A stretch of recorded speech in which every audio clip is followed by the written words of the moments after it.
Hey, everybody. Welcome back to the Move podcast.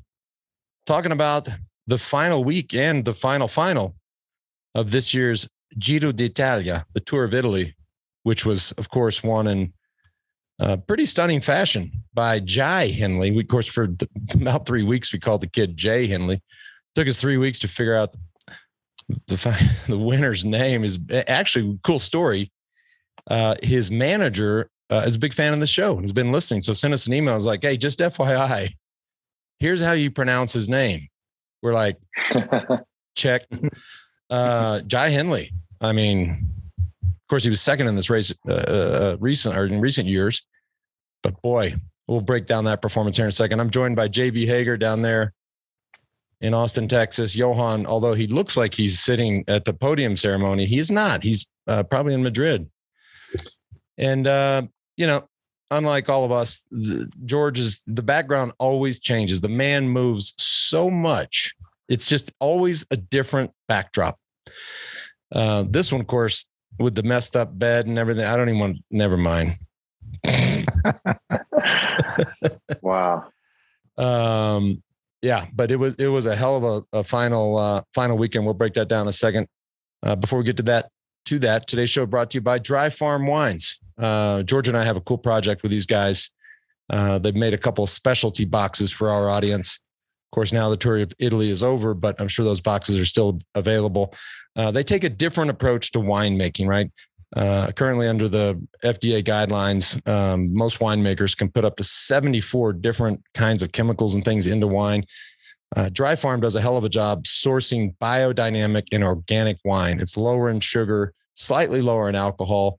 As I said, organically, biodynamically grown, and completely additive free, all lab tested. For our listeners, head on over to dryfarmwines.com/wedo. So they have the Italian box during the tour. They'll have the French box sourced from France. And then during the Tour of Spain, they'll have the Spanish box. Today's show also brought to you by Athletic Greens. This is it. I mean, we talk about it all the time and nothing's changed. I'm still really shitty when it comes to eating fruits and vegetables, but I sort of cheated a little. Did I say that? I sort of get around it. Sometimes I don't know what's going to come out of my mouth. I sort of get around it with my Athletic Greens. And as much as I'm on the road, they make these travel packs pretty incredible. 75 high quality vitamins, minerals, whole food source superfoods, probiotics, and adaptogens to help you start your day right. I've completely taken control of my health. You can too as well. It's less than $3 a day. Head on over to athleticgreens.com/themove. That's athleticgreens.com/themove. Let's jump into the race. Johan, are we seeing, you can't deny Jai Hindley, right? I mean, he did it, in recent years, finishing second, and now a win. Is this somebody we need to watch? You guys know this. There are guys that can ride an amazing Tour of Italy, that can ride an amazing Tour of Spain, but they can never, ever, ever ride an amazing Tour de France. It's just a different beast. Is this kid somebody that, is he a specialist for those bookend races, or is this a kid that can step it up for the Tour de France? I mean, he's still quite young, 26. He's 26 years old. Yeah. He was second 2 years ago. And we could argue, the competition was not that great. But it is what it is, right? It's still a 3-week race. He beats everybody that shows up. Richard Carapaz is no Panakuchen. Nor by the way, nor is Landa, nor is Nibali, nor is exactly. So exactly. But what I was going to say is, even in 2020 when he was second, and he was in pink for the last time trial, and he lost it to Theo Gegenhardt in the last time trial. But the times he performed then on some of the climbs, and especially the times on the climbs he performed this year, are spectacular. It's it's really, really fast. On the climb to Santa Cristina, I think it was when we finished in Aprica, when they finished in Aprica, both Landa and Carapaz and Hindley, they broke the record of Marco Pantani of 28 years ago. Knowing that on that specific day that Pantani won that stage, and that was before he was, he won the Tour. It was 94. So, but Pantani had put 3 minutes 15 into Miguel Indurain on that climb. Wow. And so now Hindley, those three guys broke the record. So just to give you an idea that, the level has increased tremendously. It's 28 years ago, but, we all know what was going on in the 90s. So it's definitely very fast. And even yesterday on La Marmolada, even thinking that he only went full gas on the last 2 kilometers, because before that he was sitting on the wheels and then a little bit on his teammate's wheel. And he also went faster than Pantani. Didn't break the record, but very fast time. So I personally think this guy, listen, he's definitely a good climber. The thing is, last year he didn't perform well at all. So I don't know why that was. He was still on DSM. So this is yet another rider from that team that left. Don't exactly know what happened. He was second in the Giro, then he had a bad year and left the team. And, obviously Bora Hansgrohe, they have their stuff together. They did an amazing Giro. Hindley was the best of the team, but the whole team was there. They did an incredible job. What were you going to say, Talk about, we talked about the Pantani era and the Lance era where, they went based on feel. They would attack up these climbs. They would go full gas. And then we kind of merged into the Froome era where we see these guys staring at the SRMs. I didn't see these, like, for instance, Hindley or Carapaz staring at the SRMs. It was, a real tactical race. It was a 3-second difference. And they had to find weaknesses. It didn't matter what the power was or what was happening. I feel like they were really going on what was happening at that moment, which I personally thought was super exciting to watch. Yeah, well, I think that the main problem was that these three guys, the three best guys, once Simon Yates was out, once Bardet was out, once Miguel Angel Lopez was out, those were the three guys, and they were really equal. Very, very, very equal. Until yesterday, basically, nobody could get any time on anybody. I do think that they look at their numbers, but they all do. So obviously. At the end, the last 2 kilometers, I'm sure Hindley didn't look at the numbers anymore. He just went and took a minute and a half on Carapaz in 2.5 kilometers. That was incredible. Yeah. That was incredible. The last one, Dave. But I want to put both of you guys on the spot right now, Johan and Lance. Well, I'm fine with that because I'm going to acknowledge something really nice you just said about me, unbeknownst to yourself. But we're 1 week away from the finish of the Giro. Lance is leading by 3 seconds. What's our strategy? I personally would say, you know what? I wouldn't want Lance to go to the podium every day, press conferences, take that extra 2 hours or hour and a half to, 90 minutes to 2 hours every day of doing the media hoopla because you're in the pink jersey. What's our strategy with 1 week to go, knowing that we're 3 seconds behind? I know, Lance, you haven't been in that position. But put yourself in that position for me real quick. Oh, we've been close. We've been close to that. Yeah. So what's the strategy? Do we give up the pink jersey or? Yes. What would both of you guys do? You definitely give it up. And by the way, it can be longer than that, because if you get into one of these hard stages and you're dehydrated and you're waiting for doping control and you can't go to the bathroom, you're just sitting there slamming water, waiting. There's no telling. But I think we would give it up. Of course, Johan, that would have been his call, so I'll let him answer. But I just would like to say thank you, George. For? Well, it's fair. I've been alive 50 years, and nobody's ever really sort of described my style as sort of artistic. Okay. I always thought it was like, okay, you standing there, I'm going to punch you in the fucking face. But today I feel like an artist. I just feel, as you said, like Lance and Pantani, they just feel the race and then they don't look at the numbers. It felt good, man. It felt fucking good. Hey, before Johan gets too into that, we did get a few emails about that very question. Should Ineos have given up the pink jersey because of the demands on Carapaz, all the other obligations, the time, the stress, working the team, losing Richie Port, like, would they have been better off to give it up? So, well, I don't think let me just say one thing before Johan goes. I don't think they expected to happen what happened. Right? They were clearly Yeah. I mean, you wouldn't get into the logistics of it, but I think they were overly confident. I mean, giving up the jersey, there's two ways of doing that, right? I mean, you give up the jersey to someone else through a breakaway. That's good. Giving it up to your direct rival, knowing that it's so close, I would need to think twice about that. You know, it's a risk that you could take, a gamble that you could take. Say, okay, you got it, even if it's just with the bonifications, right? So instead of 3 seconds ahead, you're 1 second behind. Yeah, or just sit up. I mean, there's plenty of little uphill finishes. Just sit up, calculate how much you're sitting up, give him, instead of you leading by 3, you're losing by 2. Yeah. I mean, that's obviously it takes the pressure off the team, and it puts the pressure on him and the team. I mean, you know, it's something to consider when it's so close. You know, I mean, nowadays the races are won and lost, you know, by details. And you know, on La Movida we had a talk about it. Basically, you know, if you're in the leader's jersey for a week, that's 7 hours, minimum 7 hours of rest that you lose compared to your competitor, right? Every day, 1 hour minimum. So, then we got in, think about this too. We got into, and I know, and it was actually written about and reported on, and we all were chatting amongst ourselves on our group chat. Then you get into, well, it's in the pink jersey, so he has to wear the skin suit for the final time trial of the official race sponsor, and their clothing sponsor makes a faster skin suit than the race sponsor. That's another. I mean, they were concerned enough about that, and everybody was talking about it. Mm-hmm. I mean, that alone is a reason to just hit the brakes and let the guy steal 2 seconds.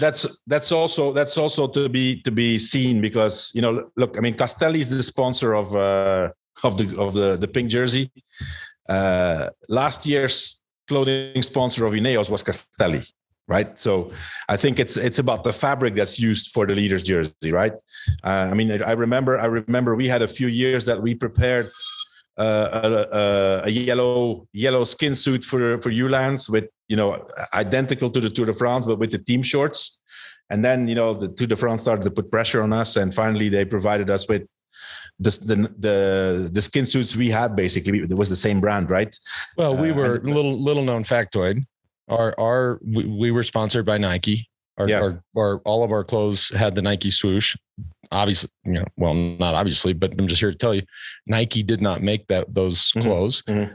But Nike also sponsored the yellow jersey. So the yellow jersey had the swoosh. Well, guess what? I mean, they went to the same manufacturer for the yellow jersey that they went to for our clothes, which of course, for the entirety. Well, except for 1999, but the rest of the years was Giordana. So when I went from a Postal or a Discovery skin suit or anything, jersey, long sleeve jersey, nothing, whatever, to a yellow one, it was the same. Right? Yeah. It looked yellow, and it you might have thought it was different. It was exactly the same. Mm-hmm. Yeah, it is a big advantage. I mean, skin suits are specialty items, and you know. Yeah. But I felt right at home. I would say, Lance, that you were the first person to really, you know, put a lot of emphasis. You and Johan were the first people to put a lot of emphasis on the actual skin suit, the way it fit. I mean, back in the 99 days, you would see your skin suit be flapping around in the wind. Yeah, that skin no suit, longer a thing. But you guys were definitely pioneers in that. That wasn't a skin suit. That was a parachute. George, you must have woken up on the right side of that bed today. I was just saying good things about me the whole time. It was amazing. Yeah. Big advantage. By the way, this is the first win for an Australian in the Giro at the Tour of Italy. G'day, mate. Yeah.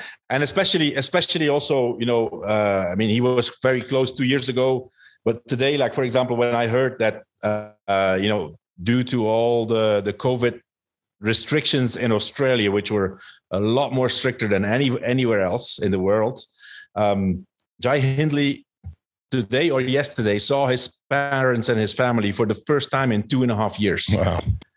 That's amazing. Incredible. I mean, incredible. It is incredible. I mean, obviously that's a long time to be away from your family, but that I have to think that's incredible motivation. Right? Yeah. Mom and dad, fams, brothers, whoever came over, hadn't seen them in 2.5 years. You're in this position. I mean, hey, good to see you guys again. How do I look in this pink thing? But you know, I was thinking, how good is this for the Grand Tours, for spectators to have another team in the mix? You know, We had the years of domination with Ineos. I mean, you guys dominated the tour for a long time. This is exciting to have Bora into the mix, and we've got UAE, and we've got Jumbo Visma on point. And I said it last week on our show, because when that team was so focused on Peter Sagan, and obviously they probably tried to keep him, didn't have the budget or whatnot. He leaves. I mean, it really kind of takes the air out of the room. Peter Sagan is one of the greatest of all time. And him making a move like that kind of says, all right, guys, I'm going over here. Y'all stay there. I said last week, I love that story. Like, here's a team that I mean, right now, because Peter Sagan, by the way, as great as he has been over his career, he's done nothing. And now you're like, all of a sudden the redheaded stepkids over here just won the Tour of Italy. I mean, it's an amazing story. They're doing something right. Yeah. And by the way, you mentioned Peter Sagan. He's going to be Unbound. He'll be in Kansas. In the U.S. next week. Yeah, somebody told me that a couple of days ago on a ride. Let me tell you something. They didn't pay him all that money and hire 18 of his caretakers to go ride a fucking gravel race in Kansas. I'm sorry, they didn't. Yeah, I tend to agree with that. He was in Utah, right, on an altitude camp. I guess his bike sponsor is loving it and probably pushing for it, because obviously that's a big market for them. They're selling a lot of gravel bikes. Yeah. Everybody is. Yeah. Yeah. I mean, but obviously, that's not what Peter Sagan should be doing. I can tell you what he's getting paid. They ain't selling that many gravel bikes. So I think we should go back to the Bora story. I mean, not only did they win the Giro, but they went head to head with the biggest team in the world, Ineos. They didn't care that they were leading the race. They attacked. They did long bomb attacks with 70 kilometers to go in the mountains. I mean, they had a plan, obviously, was to go all in for the last week. And you could see when Hindley went yesterday that he was kind of surprised that Carapaz got dropped. I mean, I don't think he was expecting that. So it was actually amazing what they did. They had the confidence. They went with it. And the belief. And tactically was perfect. Having Kemna up the road. Perfect. I mean, that, guys and gals and kids and whoever the hell's listening. I mean, that's bike racing 101. You put a guy in the break, you have him up there. You either catch him and he helps, or he drops back and he helps. That's just absolutely perfect. Yeah. Yeah. I mean, and even when it's steep, that little extra bit, because at the end of the day, and that was actually great for Jai Hindley, because when Kemna dropped back, Hindley was on the wheel, and actually Kemna was the guy who dropped Carapaz. You could basically see it happening. Yep. You could see it happening. He lost 20 centimeters, 30 centimeters, a meter, and it was over, Let me tell you what. Let me just say real quick, who did a great job laying this out blow by blow is our good friend Spencer Martin. His newsletter, Beyond the Peloton. Mm-hmm. I mean, he literally gave a kilometer by kilometer, blow by blow. Mm-hmm. And I was sort of off the grid, not able to watch, but I felt like I watched the race. It was that detailed. You were super busy, detailed. Right? You were golfing. I was super busy. I was busy. But I want to go back to Lance, you and I have been racing and Johan our bikes for our whole lives. One of my fondest, strongest memories was 2007 Tour de France. I'm in the breakaway, 20 guys. I know. Vina Kurov in there, and it's full gas. I get dropped up some super steep climb. I can do the valley. I can descend really well. I'm hanging. And I get to the bottom of the Perry Sword. It's a 20-kilometer climb, hard as hell. And Johan comes in the radio and goes, George, I don't ask for much, but you better not let Contador catch you until you get to the top. You better get to the top before he catches you, because I really need you for that descent. So all of a sudden, my race is over. I'm dropped. I'm in 10th position. Who cares, right? You don't care if you get 10th or 15th in the Tour de France. Nobody cares. But I had to go harder than I've ever gone in my entire life to get to the top of the climb before Contador caught me. Contador and Rasmussen caught me at the top. And then, you put me on the descent in front of somebody. As you know, we go really fast. We put 30-something seconds on Cadel Evans, and we won the Tour de France by what, Johan? Less than 30 seconds. Less than. Yeah, that's where you basically made your good friend Cadel lose the Tour de France. Exactly. Yeah. So I mean, it was an amazing tactic. Yeah. No, we have done that a few times during that tour, George. I don't know if you remember. I mean, it didn't turn out, but we did the same on the Galibier with Popovic. Yeah. If you remember that. And then him and Contador went in the valley, but finally, got caught by the rest. But that's textbook tactics in cycling. You get somebody in the breakaway. They didn't catch me. I'll tell you that. What's that? No, hell, you were. They didn't catch me. That was you. You were the total artist that day, man. Hey, before we want to touch on and highlight some. When did they not catch you? When did they not catch you? Down the Perry sword. Cadell back up to us. Yeah. All right, because there was a bunch of exceptional performances over these last 3 weeks, so we want to definitely break those down, talk about those, and give some shout outs. Today's show also brought to you by HVMN. Now, when we're talking about bike racing, we're talking about 3-week grand tours. You want to talk about something that is actively and consistently used in the peloton, it's HVMN.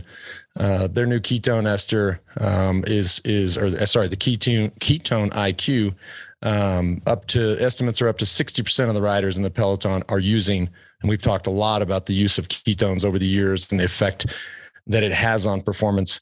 This isn't hearsay. This isn't speculation. It absolutely works. That's the reason that more than half the peloton's using it.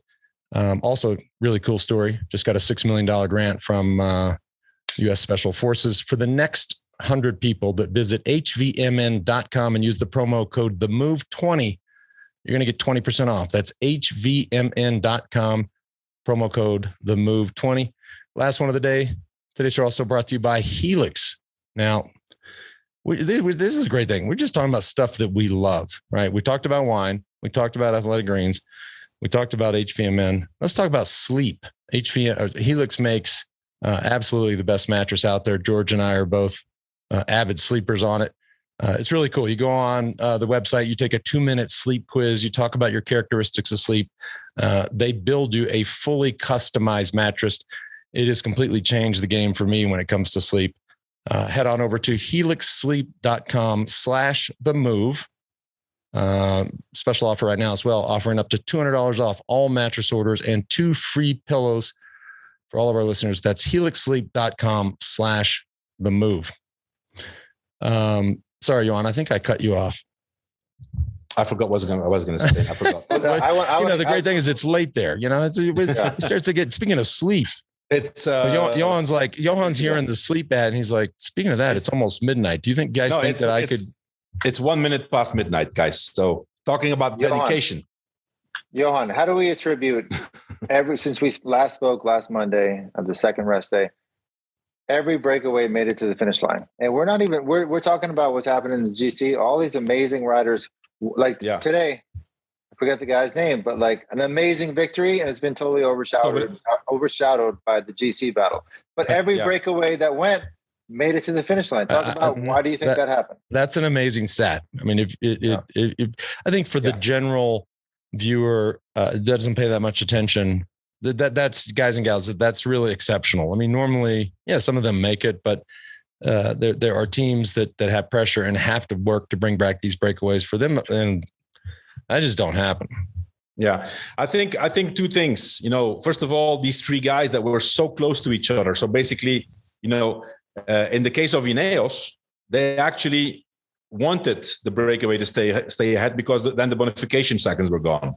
Because in 2 occasions already, Carapaz lost the bonifications to Hindley, and also, I mean, okay, with all due respect to the Giro, but in the Tour de France we won't see that. The stakes are a lot higher.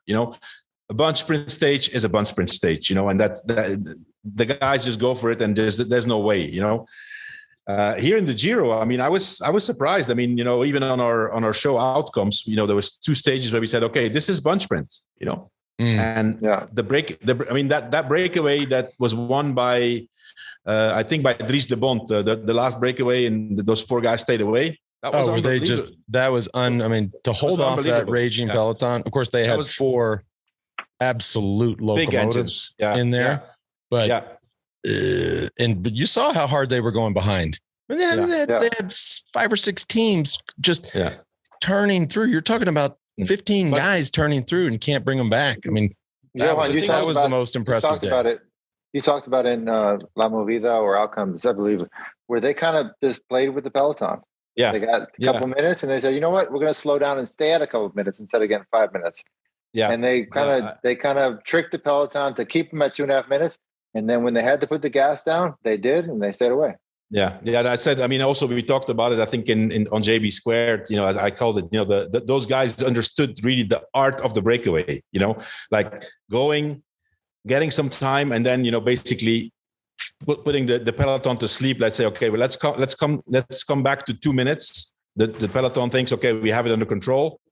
And then the last 40 kilometers, you went full gas. And also, you know, in the last week, that's also easier to do because teams are not complete anymore. And some of these guys are really tired already, you know, because especially the guys of the sprinters teams, they're not just working during the stages that their sprinter has a chance. These guys are pulling basically 3 weeks because on the mountain stages, they have to stay with the sprinter. Then they have to pull in the valley to make sure that they get back in the gruppetto or that they keep things under control for the time limit. So the combination of the tiredness of the teams, you know, not being complete and then having, you know, 4 strong guys in the front, you know, you have a chance to make it.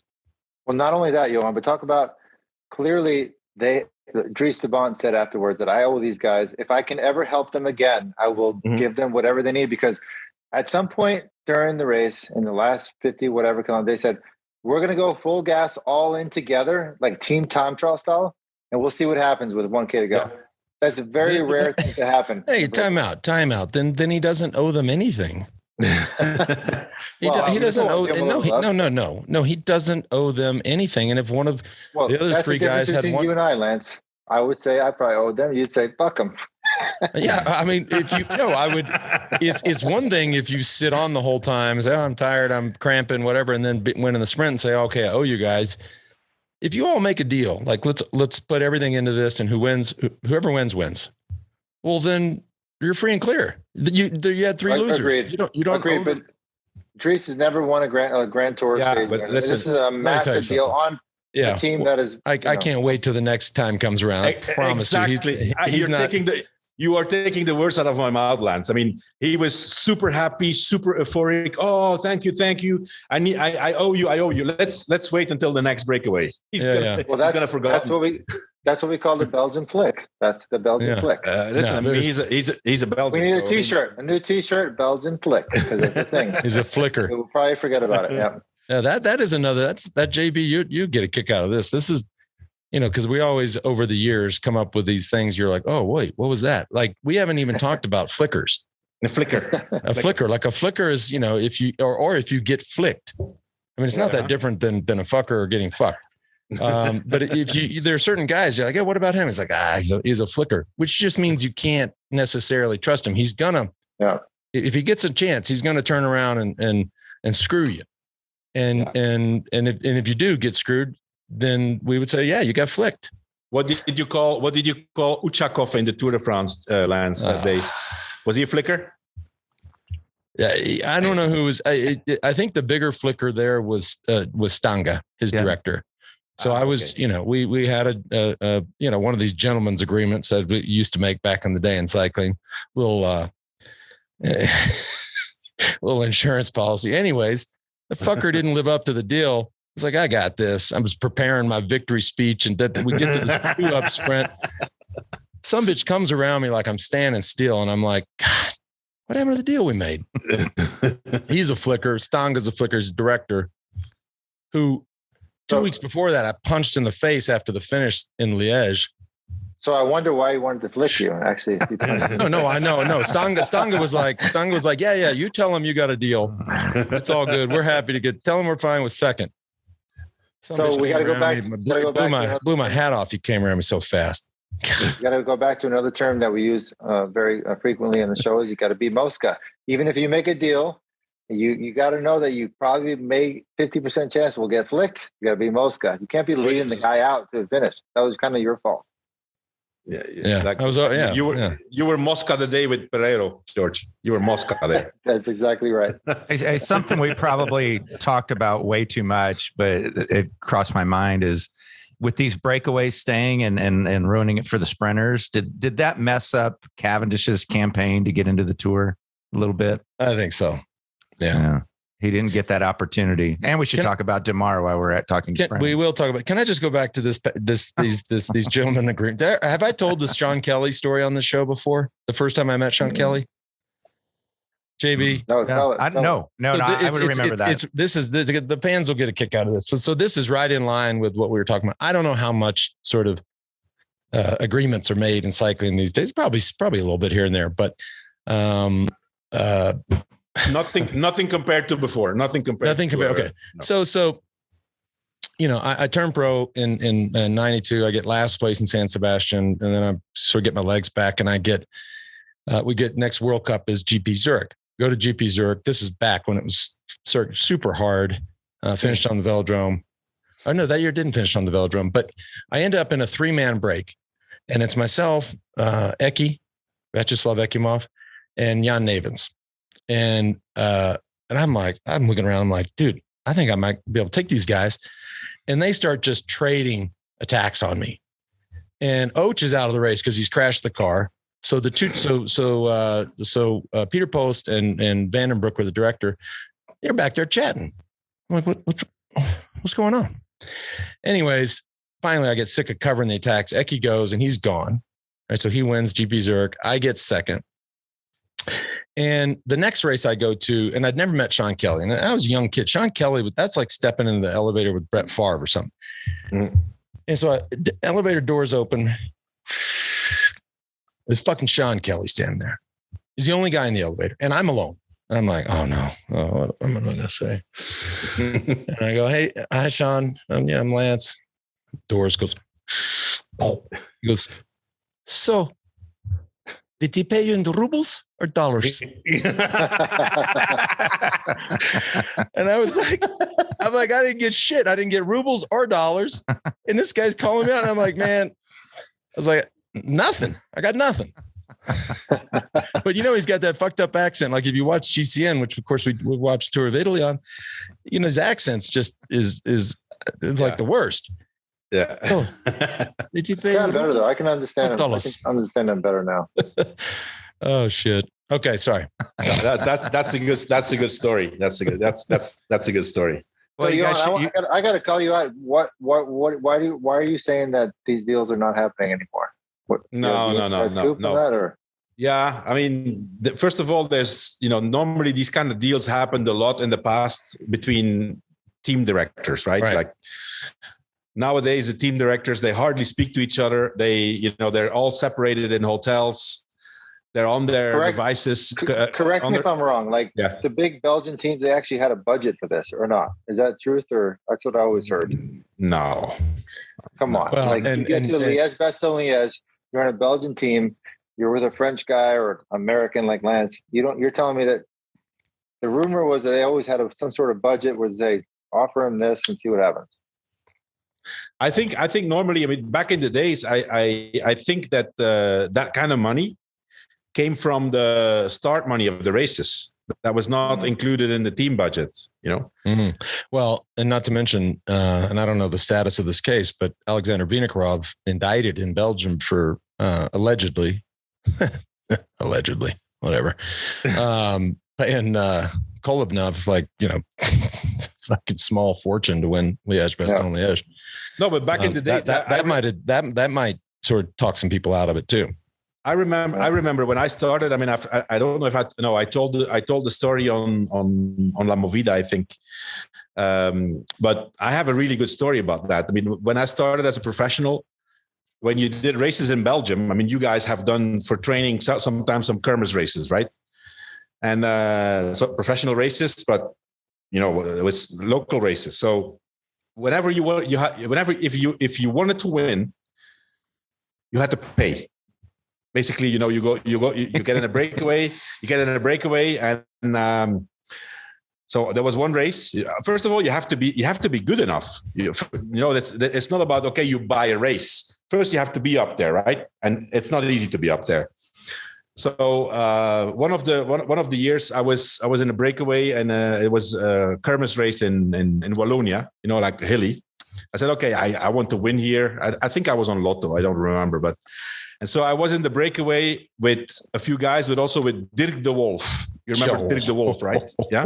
Okay, good. Wait, hey, that's a good story. So I said, okay, I want to win. Back in the days, I had a bonus for winning races in Belgium, and so what I did is I spent my bonus on paying 2 or 3 guys, and I said, okay, you get this money and I win, and then you also, back in the days, what also used to happen is you also gave your prize, your first prize, you gave that to the guy that you kind of made a deal with.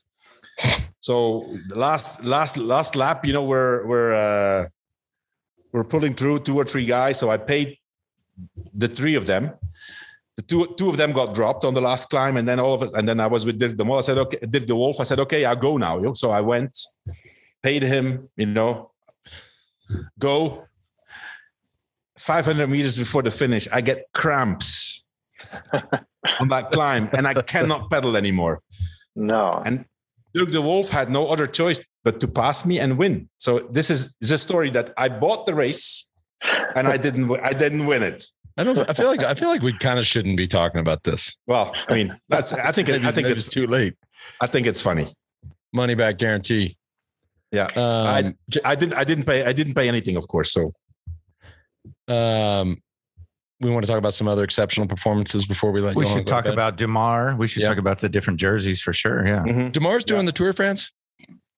I don't think so. Interesting. That they're going all in for. I find that interesting. Yeah. They're going all in for Thibaut Pinot. Yeah. Okay. Have they, has Mark Matteo not paid attention in the last few years in the Tour de France? There's a couple guys named Pogačar, Roglic. Yeah. Pinot comes back. Pogačar beat him with one leg. I promise. Pinot comes back to his one leg and one lung. Fuck it. 3 years ago, without sans the back injury, we can see a really good. But he will not. Yeah, but he could be top 5 at best. Yeah. He will not be. They'd be better off winning 2 or 3 stages with Demar than being. Nobody fucking remembers who gets 4th in the Tour de France. But listen, Lance. This is different. This is Thibaut Pinot. He's the preferred, the chouchou of the French public. He's friendly. When he gets dropped, he cries. People love that. So I mean. So the opposite. The opposite of Lance. You got to go maybe he'd do a gravel race in Kansas next week. Old fucking cool kids. Yeah, I'm crying. Stop with this. But listen, Demar is impressive. I mean, very. It's the same thing happened to him like to Hindley, because let's not forget, we did not talk about Hindley in our pre-Giro show. No, we did not talk about him. No, Demar won his first race of the season in this Giro. He had not won a single race. I mean, for a sprinter, that's quite rare.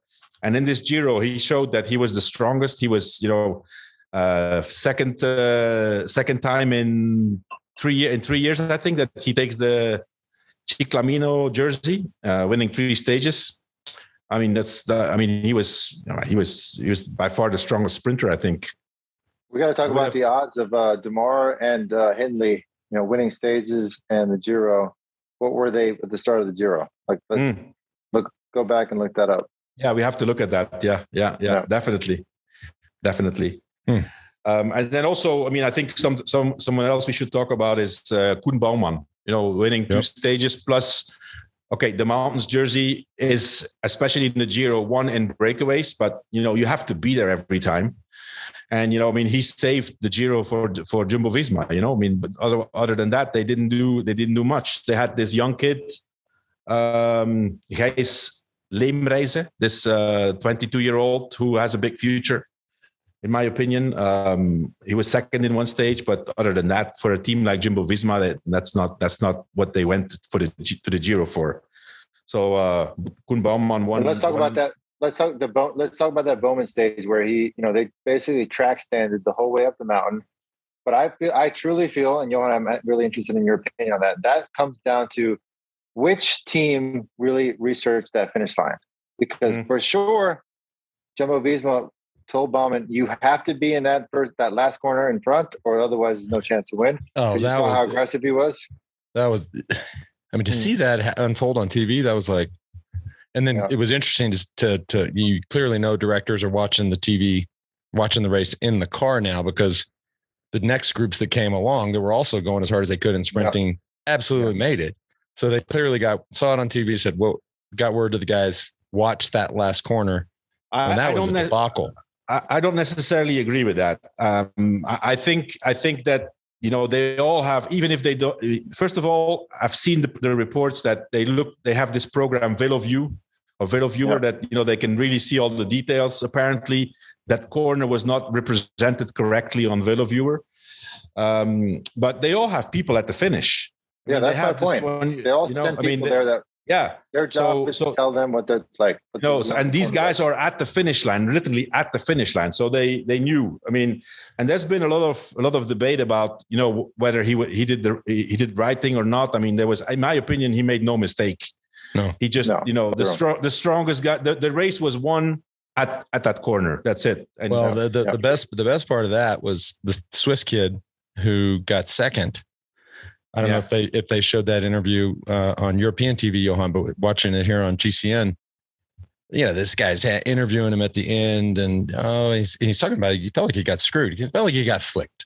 Okay? Yeah. And he's I wasn't fit. And then the guy, this terrible interviewer says, "Well, God, but you must feel so good and so proud and so happy. You got second." And the guy goes, the Swiss kid goes, "Second. That's the first loser." And I was like, I fucking love this guy. I love this guy. But the one thing I try to instill in my son is starting to race, 13 years old. And now that Lance and I, we do all these events around the country. Here's a fundamental rule in cycling. Okay. You see all these recreational cyclists, when they're trying to go into a wheel, they'll point or say hey, I'm coming over. No, if my bars are in front of Lance's bars, that's my wheel. I have the right of way. I'm not pointing. I'm not asking. That's the way I'm supposed to go. I already have my bars in front of yours. I can go wherever I want. So Bauman made no mistake. I mean, it's a fundamental rule in cycling. Yeah. Bowman had his handlebars in front of the other guy, and he just, and as far as I remember, every corner you always take it on the inside. It's not like Bowman should have left like a meter. Okay, I'll leave a meter so you can pass too. No, I mean that's not how you win bike races. So I mean, and the fact that the judges didn't even consider to look at it, there was never any rumor of disqualifying him. By the way, that's maybe the meanest thing you've ever said, George. I mean, that was a streak that we've not seen. I watch often. It. I mean, George just said, if my bars are in front of yours, I'm coming over. I don't care what you think. So George, are you gonna all the time? Are you gonna make all the time? Are you gonna make a mean guy out of Enzo? Really? It's not a mean. It's a you establish your right of way. When I'm doing camps, that's what I do to recreational camps now. And somebody points to me, says they're going, I go, you ain't got a point. Your bars are in front of mine. You have the right to take that wheel. Let me tell you something. George doesn't, first of all, he doesn't have it in him. And even if he did, he's not the kind of guy that would teach his son that. However, Uncle Lance, he knows who to come to when we want to talk about flicking. Okay, he comes Uncle Lance Jr.'s camp. I would love to see that. Yes. Let me tell you something. Yeah, white IROCs for everybody. All right, we got any emails or anything fun, JB? Or we already got no, most of them were about the Ineos not giving up the jersey. But there is one fun one that made me laugh because last week you couldn't remember what you were riding at Rule of 3 on tires. One of our listeners knew. Austin wrote in and said, great to see Lance at Rule of 3 again. Got to ride with him for 5 to 10 miles before flatting on the single track. By the way, Lance was running 700 by 42 rhombus tires at Rule of 3, just in case anyone was wondering. Well, that's, yeah, sure. Again, Dave, fucking air up the tires, lube the chain. Tell me what time the start is. I'm going to throw my leg over and let's go. That's it. No, there's not much else. I got to give Johan an MVP for doing the move, doing JB squared and outcomes, and La Movida. And La Movida making some moves, by the way. It's making some movidas. We've created a monster, JB. I mean, a guy. I mean, keep in mind, a year ago, he said, let's roll out a French show. No, I was just going to say a couple of years ago, Fucker wanted to do a French one, and then he speaks enough German. He's like, well, what about a German one? And then, let's do it while we're at it. We'll do a Flemish one. Come on. We're gonna hold off on that for the moment. I think I'm good. I'm good, guys. And thanks to Spencer Martin for getting us through the Giro too. If you haven't heard outcomes, even if you don't sports bet, which I can't do online living in Texas, which is surprising, but very, very good show and very informative addition to the lineup. Absolutely. All right, let's let JB1 go to bed. I mean, it's like 12:30 at night there. Yeah, we'll be back. We'll be in a hurry to get off so Johan can go to bed. And then we'll all I'm going to go home and put my feet up, watch some golf, whatever. In like 2 hours, we'll be getting on the group text. I'll be like, I thought he was going to bed. Maybe text is 2:30 in the morning. Like, fuck, we should just kept talking. Hey, I just thought about something. Well, we'll be back after Dauphiné and Tour de Suisse to kind of look at that. Gives you kind of a real good look at the tour. So that'll be our next get together. Okay. Absolutely. Yeah. And then of course the big show, all in person, coming back. And FEM back here in Aspen, and the Tour de France FEM presented by Zwift, also coming back. So we're gonna have a busy 4 weeks. Can't wait. All right, everybody. Guys. Yep. Thanks for tuning in. Thanks, guys.